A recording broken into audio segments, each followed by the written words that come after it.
여러분 안녕하세요. 이번 시간에 배울 내용은 한국사 55차 시 좌우익의 대립과 남북 분단을 막기 위해 전개된 좌우 합작 및 남북 협상에 대해 알아보겠습니다.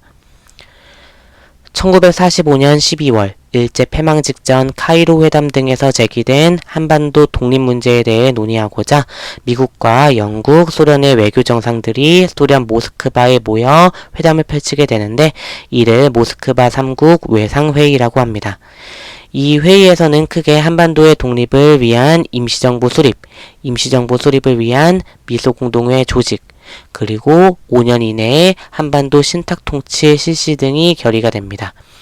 그러나 모스크바 3국 외상회의의 협의 내용이 국내에 알려지게 되는 과정에서 그중 신탁통치에 대한 내용이 강조되어 보도가 되었고, 여기에 신탁통치를 소련이 주장하였다는 거짓 보도가 확산되자 한반도 사회는 혼란에 빠지게 됩니다. 여기까지 모스크바 3국 외상회의의 내용과 이후 전개된 국내 반응에 대한 내용이었습니다. 이렇게 모스크바 3국 외상회의의 소식이 국내에 보도가 되자 김구와 이승만 등 우익 세력을 중심으로 신탁통치를 반대하는 운동이 전개되었고, 이는 소련을 반대하는 운동으로까지 확대가 됩니다. 좌익 역시 처음에는 신탁통치를 반대하는 입장을 내놓았지만 이후 소련의 지시를 받아 모스크바 3국 외상회의의 결의 내용을 전면 지지한다는 입장으로 바꾸게 됩니다. 이로 인해 좌익과 우익 간의 대립, 갈등은 더욱 심화되었으며 해방정국은 더욱 혼란에 휩싸이게 됩니다. 여기까지가 모스크바 3국 회상회의 결과 나타났던 좌우익의 입장에 대한 내용이었습니다. 이러한 혼란 상황 속에서 결국 1946년 3월 모스크바 3국 회상회의의 결의대로 임시정부 수립을 위한 제1차 미소공동위원회가 개최됩니다. 그러나 제1차 미소공동위원회는 임시정부 수립에 참여하는 단체의 범위를 놓고 미국과 소련 간의 갈등이 좁혀지지 않으며 파행되게 됩니다.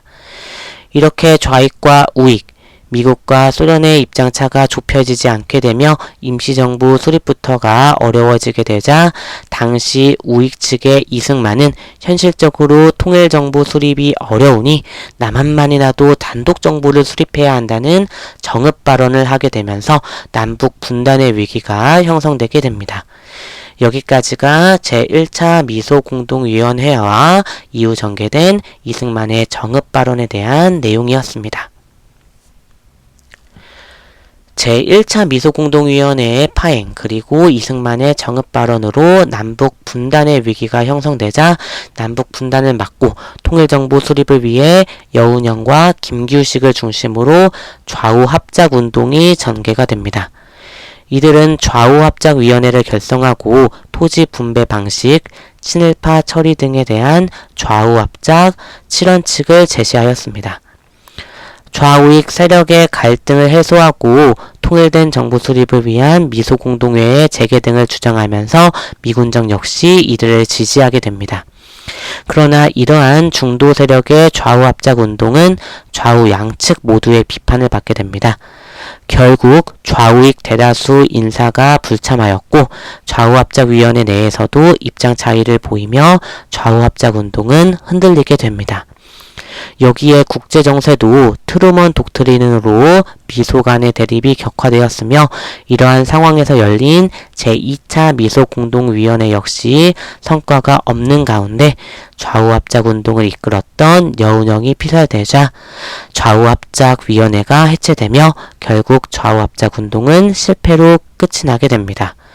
여기까지가 여운형과 김규식을 중심으로 전개된 좌우합작운동에 대한 내용을 살펴보았습니다. 제2차 미소공동위원회마저 양측의 입장차를 좁히지 못하고 1947년 10월 최종적으로 결렬되자 미국은 한반도 문제를 국제연합 유엔의 안건으로 올리게 됩니다. 이에 유엔은 인구 비례에 의한 남북 총선거를 실시하여 정부를 수립하라는 결의를 발표합니다. 이후 유엔은 남북 총선거를 진행하고자 유엔 한국 임시위원단을 한반도에 파견하였지만 소련과 소련을 지지하는 좌익 세력이 위원단의 입국을 거부하며 남북한 동시 총선거는 어려워지게 됩니다. 결국 유엔은 소총회를 개최하여 가능한 지역에서만의 총선거, 즉 남한만의 선거를 최종적으로 결정하게 됩니다. 여기까지가 한반도 문제의 유엔 상정에 대한 내용이었습니다. 유엔에서의 남한만의 선거는 즉 분단의 현실화를 의미하였기에 이를 막고 통일된 정부를 수립하고자 민족주의 계열의 김구와 김규식을 중심으로 남북 협상을 추진하게 됩니다. 김구와 김규식은 38도선을 넘어 평양에 있는 김일성 등을 만나 남북협상을 전개하였고 그 결과 임시민주정부 수립, 외국군대 철수 등을 결의합니다.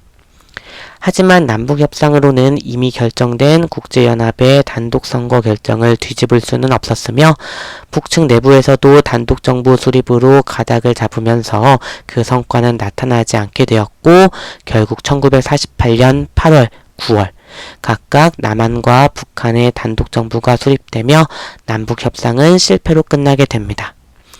여기까지가 김구와 김규식을 중심으로 전개된 남북협상에 대한 내용이었고 또 여기까지가 55차 시 학습 내용이었습니다. 제주 4.3 사건과 여수 순천 11구 사건부터는 학교 수업에서 이어가도록 하겠습니다. 수업 듣느라 고생 많았습니다. 감사합니다.